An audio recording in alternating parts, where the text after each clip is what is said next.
Hello, good people. It's great to be back, and I'm going to be um, at the end of September. We'll be getting some new music, um, and what do you call it? A soundtrack for a film called um, uh, "The Way I See It," which is a Pete Souza photographer for Obama. It's his film. This is uh, it's a good film. It's a good film, and it shows a lot about the kind of those images. I am going to be having a conversation today with Esperanza Fonseca. Uh, the discussion today is going to be about sex work, and she's from the AF3IRM organization, uh, and the discussion may be heavy, the topic may be heavy, so I would, you know, uh, tell you that if you have children or other folks around, just be conscious of the, the, the discussion, and so you know what we're going to be talking about. Um, this is not a topic that I am totally informed of, but this is something that I'm opening myself up to learn more about and to stand in solidarity with folks who are fighting for dignity. So I'm going to learn a lot. I hope that you learn a lot, and we'll get educated and enlightened on this particular topic and the nuances within this topic. Until Esperanza joins us, I will just continue to tell you guys that my days have been filled with all kinds of phone calls and political action around the congressional legislation that's happening, and also local in California. So I'm trying to stay busy with music, but also trying to. Hi, Esperanza's here, so I'll stop talking about me and introduce Esperanza Fonseca. Thank you so much for joining me, and I hope that I can learn a lot about this particular topic and share with my audience. Can you please tell us who you are and where you're from? Yeah, thank you so much for having me on. I used to listen to your music all the time in college, so it's kind of Used to? cool. Oh no! No, I still do a I'm lot, messing but with you. that's I'm when I messing with first heard of you. Yeah, Thank my you. name is Esperanza. I'm from Los Angeles. Currently, I live in Oakland, California, and I am a new member of AF3IRM, which stands for Association of Feminists Fighting Fascism, Imperialism, Refeudalization, and Marginalization. I know it's a long name, that's why we cut it down. Right. I mean, those are important topics within the name, and I wanted to speak to you today about um, your history, your experience, and your stance now as an activist. Um, and there's probably a whole lot to talk about. So I'd like for you to do is to kind of open up by sharing um, maybe the beginning of what I read in your piece when you first engaged in the the sex work trade. Yeah, so I guess to provide the backdrop for that, I'll just share a little bit about where I come from and who I am. So, Yes. I grew up in a biracial family. My mom is white, my dad is Mexican. For a long time, he was undocumented. So I come from a mixed status family. when my dad was arrested and then, immigration was targeting him for deportation, my family really sort of dropped from, you could say, kind of like middle class to, losing our housing, our main source of income. And so my mom, my sister, and I had to move in with other people, try to make it work.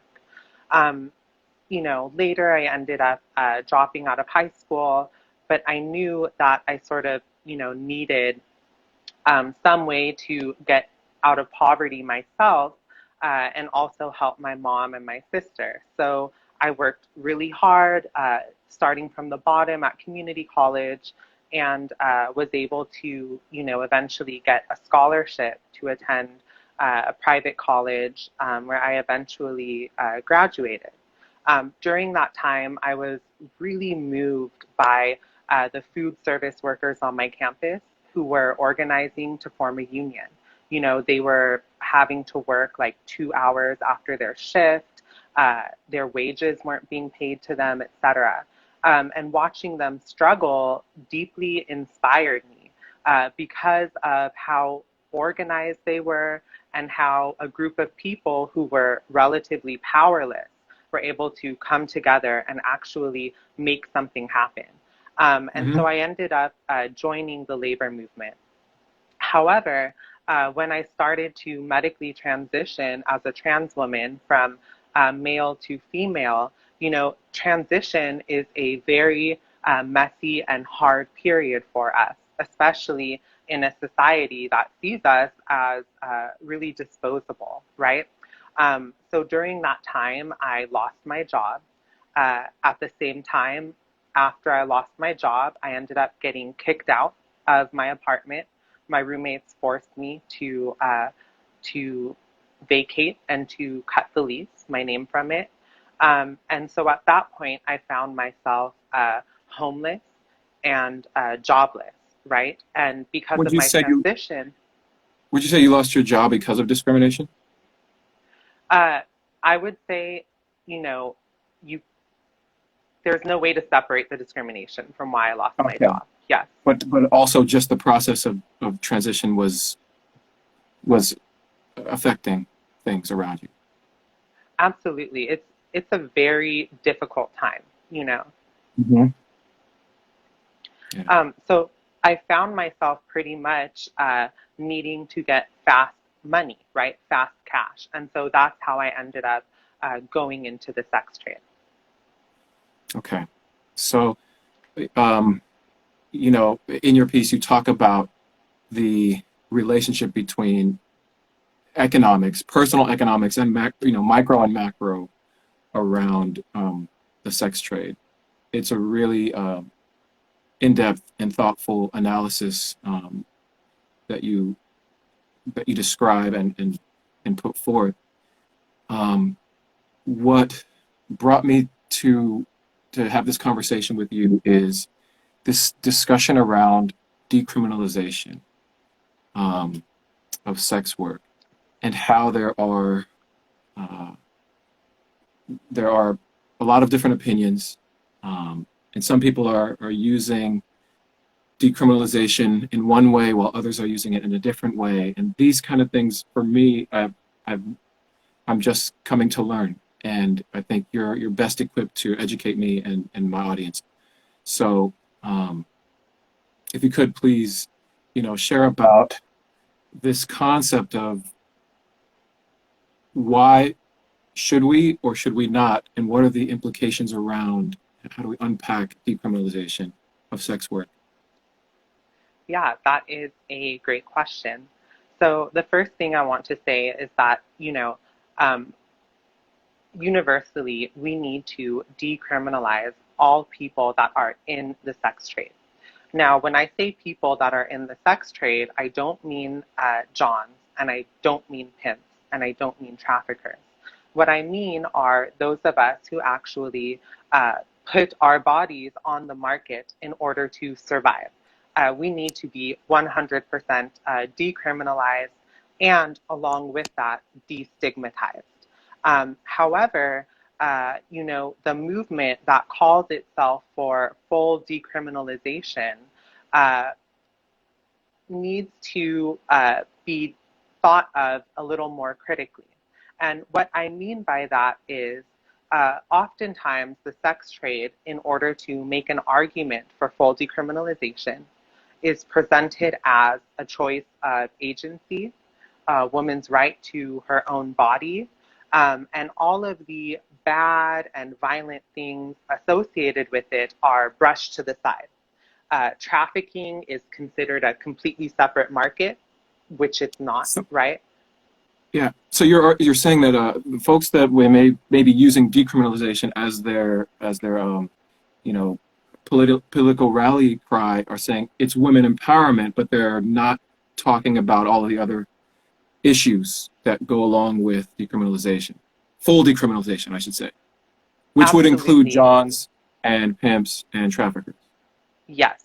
And now, not Wow. all of them say empowerment, but it's always some version of personal agency, Mm-hmm. individual freedom, Mm-hmm. empowerment, or this idea of resisting poverty, which I find to be categorically false. Okay. So if the language that it sounds like what you're speaking about is how to narrow the scope of decriminalization, but in terms of who to decriminalize sex work for, but also then to acknowledge the violence, acknowledge the trauma within the language within legislation. Absolutely. And I think there's two big things that I want to say about that. One is that while we need to decriminalize people working in the sex trade, we have to make sure that we don't expand it. The reason why is because the sex trade is primarily staffed by a group of women, the most oppressed women, made vulnerable by their poverty, who have nothing else to sell but our bodies to survive. And so when we expand the industry, what we are doing is expanding that army of labor, which is only there because they were coerced, because they're economically and socially vulnerable, and we're left with no other choice. And so that's why I think expanding the market is a huge problem that we cannot do.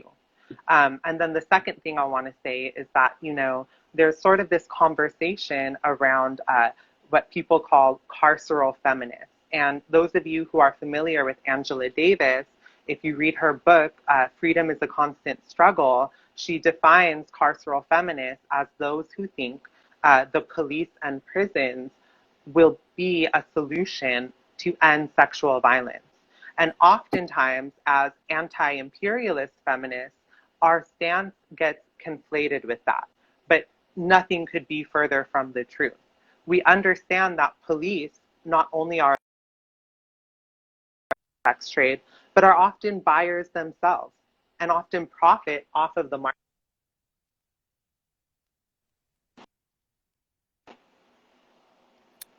Did I cut out a little bit? Just a little bit, but you said the police are often buyers themselves and often profit from. From the market. And so Right. we want non carceral accountability for men who exploit women by pimping them or who take advantage of their vulnerable status to have sex with them because they know that they're in desperate poverty, and therefore know that they could have that sex because they have money. They're in the position of power. What's the alternative to non-carceral alternatives to the pimps and the johns? Yeah, so, I think that a lot of feminists have done a ton of work on how we hold our community accountable outside of police and prisons. I think one, education is a huge part of it. Men need to be re educated. We live in a rape culture where men grow up believing I have the right to say, I want it and I want it now, and you will give that to me, whether through force or through through your vulnerable economic position. And then I think Mhm. the second thing is that while we don't decriminalize pimps and buyers, we find other methods for them to be held accountable that don't involve prisons. And I think that there are plenty of options in the law, whether that is, a fine or service or education. We have to try and find other ways to do that. Understood. Absolutely. Um, One of the arguments that you hear people talking about when it comes to sex work or sex trade um, is saying that it's just human nature. It's the oldest profession Mm. in the world. What I mean, how do you qualify that, or what is your response? Yeah, I'm so happy you asked that question. Women's oppression is actually the oldest oppression in the world. And, even before class oppression, any other kind of oppression, women's bodies, their sexual and reproductive capacity was taken and used by men to form the basis of private property, actually, when you look at it throughout history. And so, prostitution, the first mention of it is around 2400 BC in one of the first states, ancient Mesopotamia. And people talk about it as if, these women were worshipped, glorified. The reality is that that was a slave society. It was based on chattel slavery. And the majority of those women were enslaved women. And men, namely ruling class men, would prostitute them in and around temples, and would display captive women as signs of their wealth and power and dominance. And so something I want to say is that, what we see when people say, prostitution, the sex trade is natural, any oppression in the world has to be considered natural, God given. In the Middle Ages, during feudalism, the kings were considered to have a divine right to power over people, right? Racial oppression was deeply connected to, biology, to what is considered natural. But for 95% of, the existence of our species, modern humans, prostitution, class, race, gender oppression never existed. It is far from natural to us. Wow, right. And so when you speak deeply about the history, the term profession then is not the right terminology. It's oppression. Absolutely. And, I say that and I qualify it with this is not to denigrate any of my sisters who are still in the trade. Hmm. They are beautiful, strong, resilient, and find ways to make the best out of any situation. And that's who we are. However, to paint it as a profession is to sanitize, whitewash it, and take all of the violent and coercive parts of it and put it underground. And the only person that benefits is the one who is the one doing the exploiting. Yeah, the concept of profession also suggests that you know with this concept of agency, um, that sex workers can just join together and unionize and create their own powerful body of decision makers. Is that how would that work, if at all? Yeah, so, again, I want to affirm that I think a lot of these solutions come out of really good intentions, right? They see workers in other industries unionizing, fighting back against the boss, and it's like, this is the way out. However, we have to look at how things exist in reality.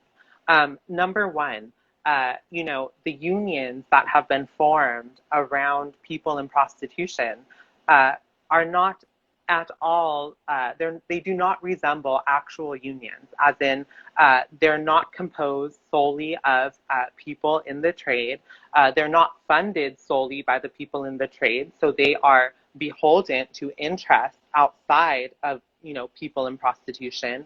And many of them never have a labor dispute with a brothel or anything.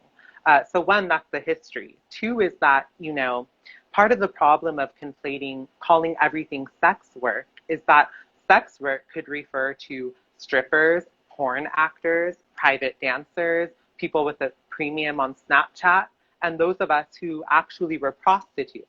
And so while you might say a stripper has a place of work and a boss, prostitution is always an industry that, one, resists formal recognition, two, has an incredibly high turnover rate, and three, there is no boss, right? There is no fixed workplace. And so a union is simply not a solution. Also, because I argue that the violence in the sex trade is inherent to it. It's not coming from an external boss. It's within the sex trade. Right. It's within the actual service. I assume, if I'm using the terminology properly. This is what can your average person who has no concept, what should they take from this conversation, and how can we be all in solidarity in this fight?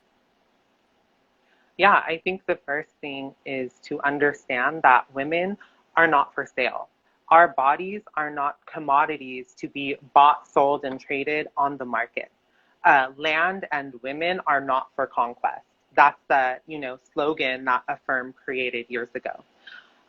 The second thing is that we need to educate men, both the boys we're raising into men, but also the men in our lives, to understand that being a man does not mean that you could use your physical force or your economic power to guarantee you access to women's bodies. And then the third thing I would say is following a firm on social media, because a firm is the first and only transnational feminist organization really working on this issue. One of the things you mentioned in that last answer was that women are not for sale. One of the first introductions I had to this discussion was through an organization called Not for Sale that was helping to rescue women who were behind the windows in Amsterdam. And I learned from them that the notion that prostitution is legalized in Amsterdam and that the women behind the windows are active agents performing and working on their free will was a misnomer, that they were debt slaves, many of them. They were enslaved by the people who brought them into the country, who helped them escape or flee trauma or war from their own countries, and that in many cases, in those women in the windows in Amsterdam, they're not performing based on their own free will. And some people will say here, but what about Nevada? There are women who are, engaged in prostitution of their own free will. What's your response? I have a couple of things to say in response to that. The first is that, when we're making policy about something or figuring out our stance, we have to look at it scientifically, right? And not take the anecdotes of a few women within the richest nation of the world and paint the whole industry that way. When you look at the sex trade, objectively, you see that the majority of women are not there by choice. Ninochka Rosca, who is a feminist from the Philippines, this is actually her book, y'all should read it, State of War. She says, there is a difference between a decision and a choice. When I entered the sex trade, I made a decision. But what was my choice? It was between prostitution or homelessness, prostitution or starving, and very, this is not hyperbole to say prostitution or death. That is not a choice, right? And so when we look at the market, one, it's not a coincidence that here in Oakland, you drive through the rich neighborhoods, women aren't selling their body or sex on the streets. You drive through the hood, and what do you see? You see Black women, brown women, poor women who are not able to sell their labor on the market uh, that will give them enough money to survive. So this is the only choice they have left. And then, the last thing is looking at it internationally, which the United States really lacks this international analysis.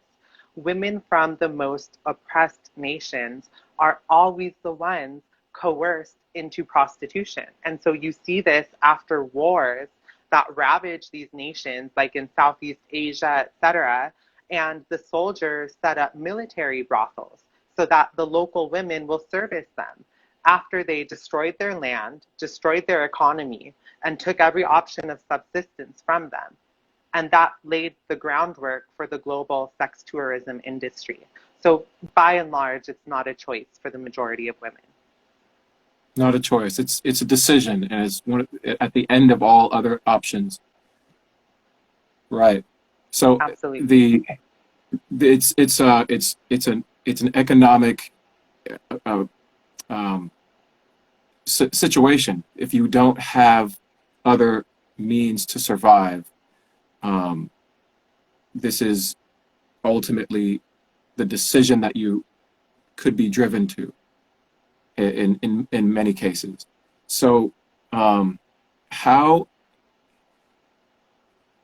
I want to bring up the Nevada piece again, because people will just, I think, often say, well, it's working fine there. It doesn't seem like anybody's complaining. But you being on the front lines, you would know better than to believe something like that.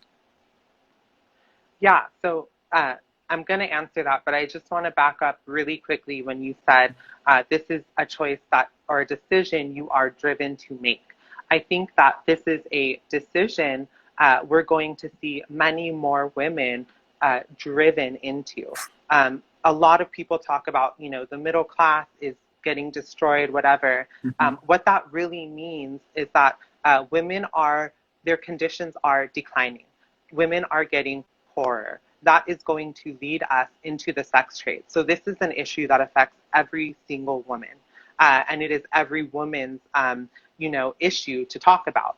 But to answer your question, when we look at nations such as New Zealand that fully decriminalized, right? So decriminalizing pimps, buyers, traffickers, what you see is that one, the market expands, and then two, trafficking expands with it, because trafficking is not a separate market. It is a practice that allows you to reap the highest profits from the market that is the sex trade. And then also what you see is that because it becomes just like any other job, there's no special attention to guaranteeing women the right to exit, which is the most denied right to all women. Whether it's exiting a relationship that's violent to you, a marriage that's violent to you, when you're being raped, or within the sex trade. The right to exit is the most denied right to women, and we need to fight for that. Wow. So that was something really interesting you're talking about with New Zealand. The trade expands when it's decriminalized. When it expands, it breeds trafficking, and the trafficking doesn't necessarily mean that people who are being trafficked are coming from other countries where there's been decriminalization, right? And also, Absolutely. I just want to say also with that point, I remember in your piece you mentioned that when the market expands, the prices change. Yeah, so let's look at basic supply and demand economics. I mean, when a market gets saturated, uh, one, it gets more competitive for the sellers, and two, the conditions and the prices decline. And you see this right now during the pandemic where you have a rush of people into OnlyFans, etc. I just read this article by this woman who was like, whoa, slow down. Like, some of us use this to survive, right? But the market gets saturated. And then, the general price of the commodity becomes lower. Right. And I guess with that, the attitude from the buyer for the price that they're paying to the person that they're using as their product also declines. Yes.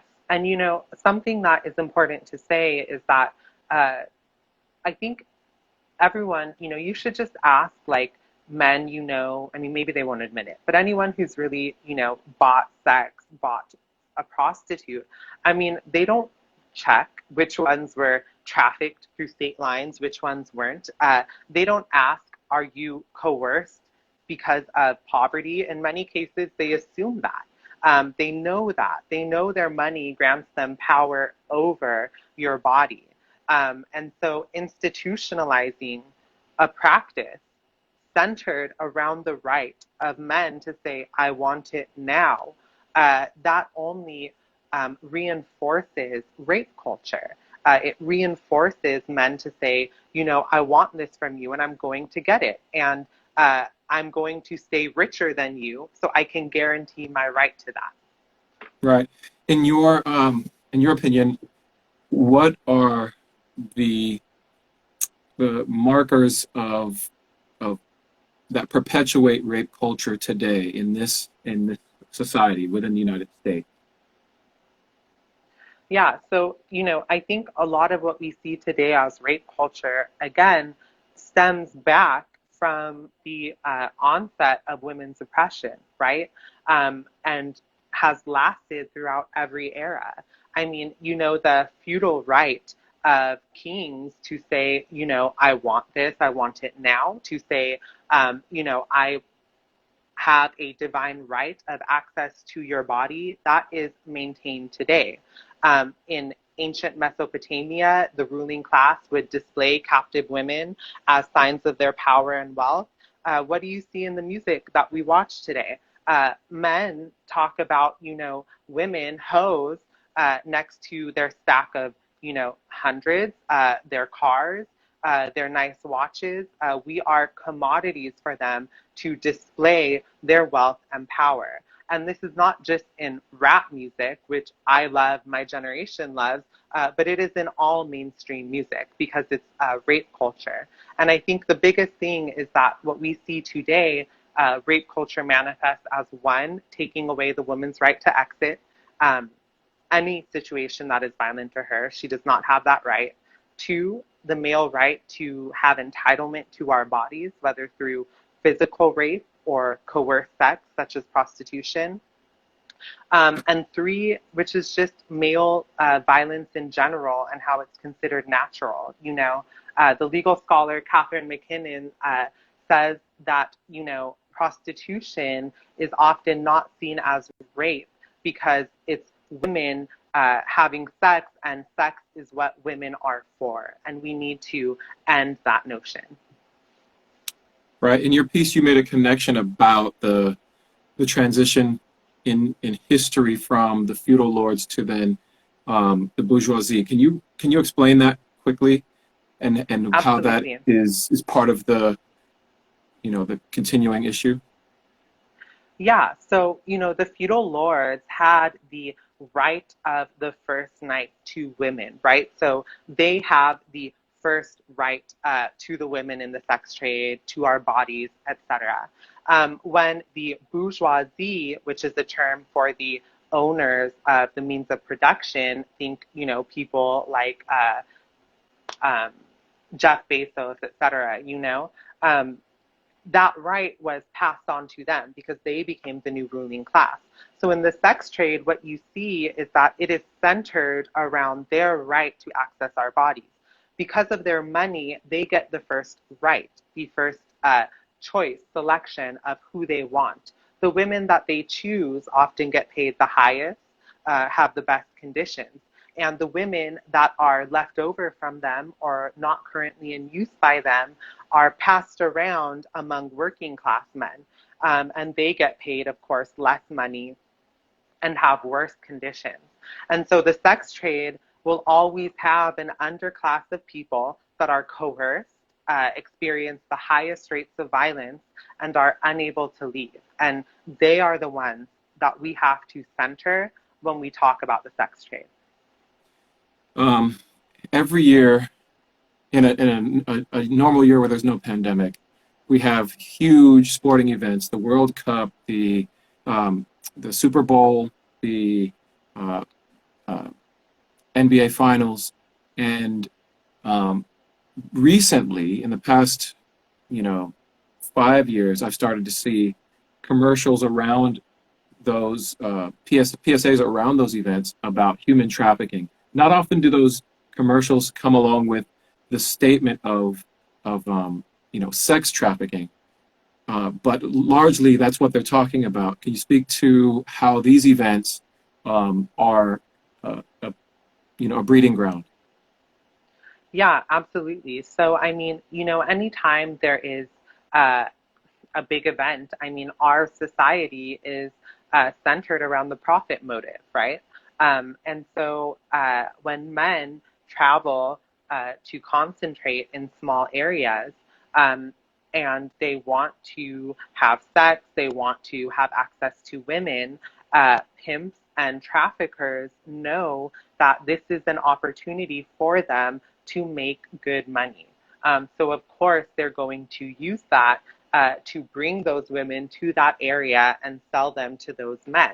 And again, this is where we need to look at the man's choice, because those men who buy those women, they don't care if they were trafficked, they don't care if they were coerced, they just want to get off and achieve an orgasm. And that's a real big problem. And Right. that's the result of our bodies being commodities, objects, not human beings that they care about.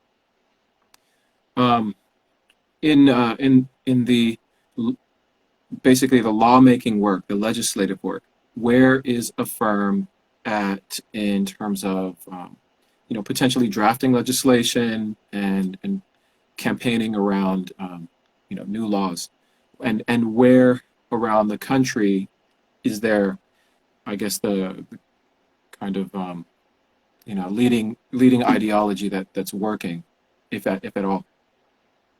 Yeah, so Affirm has had two major victories, one in Los Angeles and one in Hawaii. And I want to give a special, recognition to the women in Affirm Hawaii, because they are mostly indigenous women, mostly women of color, that are trying to tell the world we have a right to say no to commercial sexual exploitation on our land. And we Mm. have a right to say no to exporting women from our homeland for profit and to exploit their bodies. And so these two victories in LA and Hawaii were about, one, decriminalizing the women themselves in the sex trade, and two, guaranteeing them the right to exit. And that work they continue on today. And again, you can follow us on Twitter or Instagram to continue getting updates about that.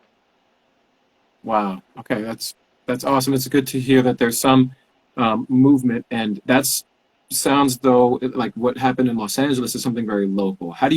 What's the next step to get to any kind of state or even federal um, legislation?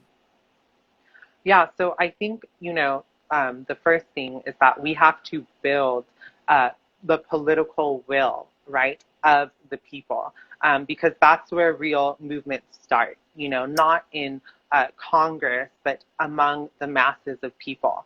And so we need to get people to understand how much coercion, violence, and exploitation is behind this industry, and how we can both support the women uh, uncritically, but also be very critical of the industry and not expand it. So I think one is deep political education and one-on-one conversations, peer-to-peer conversations in our community.